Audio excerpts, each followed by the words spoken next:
Bismillahirrahmanirrahim. Assalamualaikum warahmatullahi wabarakatuh. Waalaikumsalam warahmatullahi wabarakatuh. Saya Sapri Agustin, alhamdulillah bisa ketemu dengan pimpinan pesantren Sulalatul Huda di Paseh yang sudah terkenal di Tasikmalaya bahkan nasional. Bapak Kiai Haji Amin Muhammad Aminuddin MAG. Bukan nama passwordnya Waladolin. Alhamdulillah.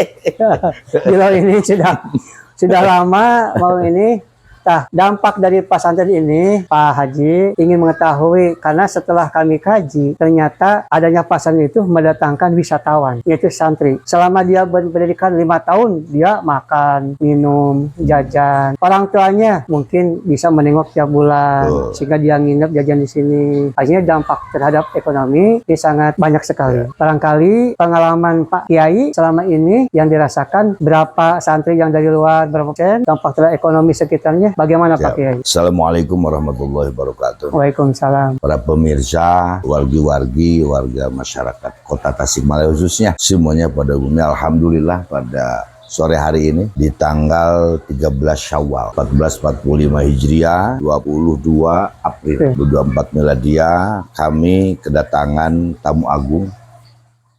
Guru kami, kakak kami juga sama-sama berjuang mewakafkan diri di MUI Kota Tasikmalaya.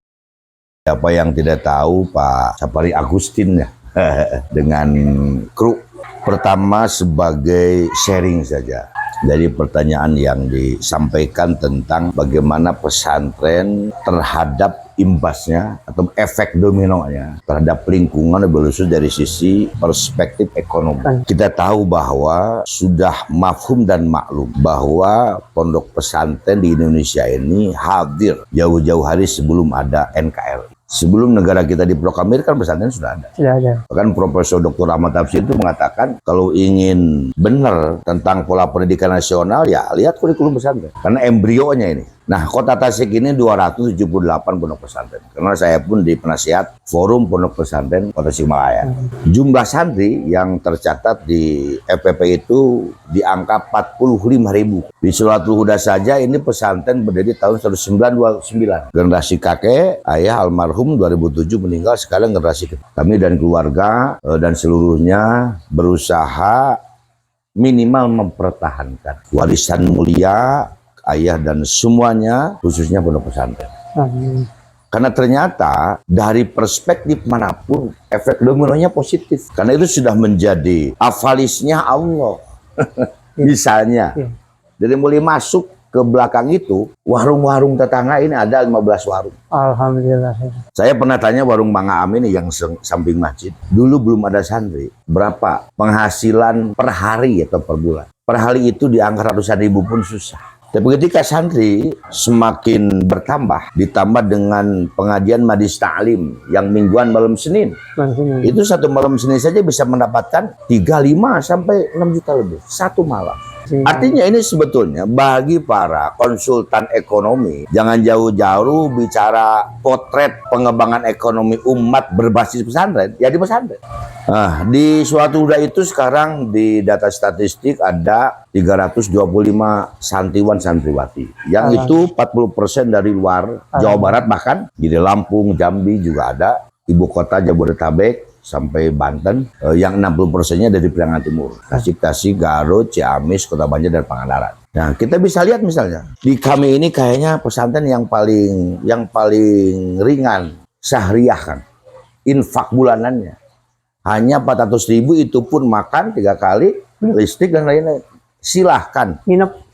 Plus sudah ada kobong asrama, karena memang di Undang-Undang Nomor 18 tahun 2019 termasuk di peraturan Menteri Agama di KMA itu bahwa yang namanya pondok pesantren ada 5 rukun ma'had.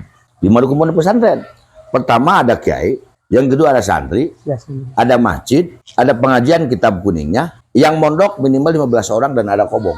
Minimal 15 orang. Itu di undang-undang. Jadi kalau ada santri yang mukim 24 jam di kobong, 15 orang sudah terkategorikan pesantren. Dan hari ini kalau pondok pesantren pun melek, Kang. Walaupun ada istilah, ada 2 tipologi lah paling tidak pesantren, yang salafiyah dan kholafiyah. Salafiyah ini pure pengajian kitab kuning, kitab-kitab namanya Aturos, tapi itu pun pakai kurikulum. Karena catat bahwa negara sudah mengakui mensetarakan pesantren yang ada Mahat Ali. Itu ijazahnya setara S1. Sudah di Iya, guru saya itu dari Manunjaya. Itu jadi anggota DPR RI 4 periode apa ya? Itu pakai syahadah Mahat Ali. Setara S1 catat. Jadi bagi warga masyarakat yang hari ini masih belum tahu tentang itu, jadi disangkin nanti upami teu sareng sekolah, urang teh moal tiasa ngaliwat jauh. Sekarang lain tampilannya. Jadi sudah ada undang-undang. itu yang pertama. Yang kedua, kita bisa hitung misalnya secara rinci. Kalau 300 saja, santri kali 400 per bulan syahriah, itu kan diangkat 12 juta ya. Lalu 120 juta. Kurangi listrik dan lain, itu pun kembali ke mereka. Fasilitas sudah siap, termasuk bisaroh para ustadz.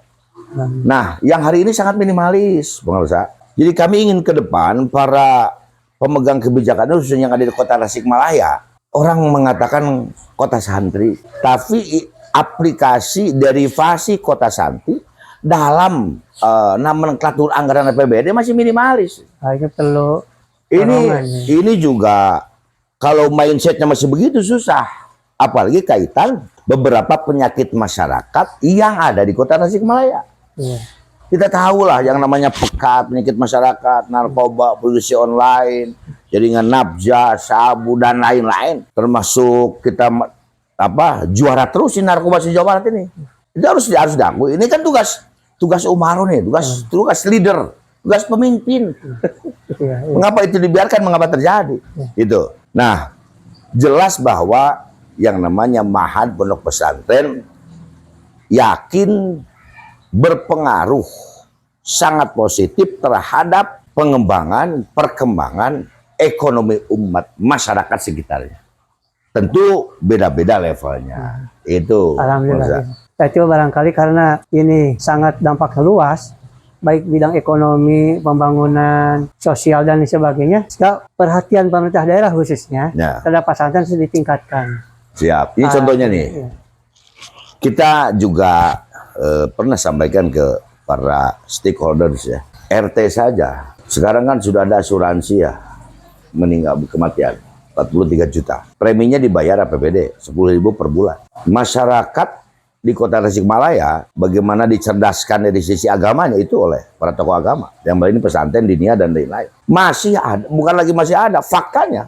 Guru diniyah, TK, TKU, Ta'am apalagi Ustadz pesantren. Itu masih ada yang bisaroh, bukan gajikan. Per bulannya angka 50.000, 100.000. Itu masih ada. Masih ada. Saya pernah diskusi dengan salah satu pejabat di Dinas Pendidikan Kota. Kang Haji masih ada, itu masih banyak yang bukan lagi gaji, bisaroh pengganti uang transport 100.000 per bulan. Aduh. Mereka mengajar satu kelas sendiri coba. Ini kan tugas pemerintah. Di tengah fasilitas yang masyarakat juga bukan lagi jadi wah kan nggak bisa. Nah, ke depan kita berharap siapapun yang Allah takdirkan jadi leader wali kota di Tasikmalaya ini, kota khususnya, harus paham betul tentang kondisi real, objektif keadaan masyarakat kota Tasikmalaya yang 740 sekian ribu di 10 kecamatan, 69 kelurahan. Nggak bisa dianggap wajar. Itu, Kang. Ya, terima kasih Pak Kiai, udah ini jadi pencerahan bagi semua. Yang pertama tadi disampaikan bahwa lulusan pesantren ini disetarakan. Udah setara dengan setara S1, Mahat Ali itu. Ya itu ada undang-undang. Udah. Jadi bisa dipakai kemana? Siap. Bahkan jadi bisa polisi, bisa. Bisa. Itu sudah ada buktinya. Itu, supaya nanti ke depan pola pikir masa ini yang penting akhlak sekarang yang akan memimpin dunia itu, bukan kepintaran, bukan kecerdasan, tapi akhlaknya yang lebih. Makanya dalam talim itu, pemirsa, ada satu ungkapan mu'alif, ta'adabu qabla ta'allam. Adab etika sebelum ilmu. Mengapa Firaun hancur? Namrud hancur. Ilmunya luar biasa.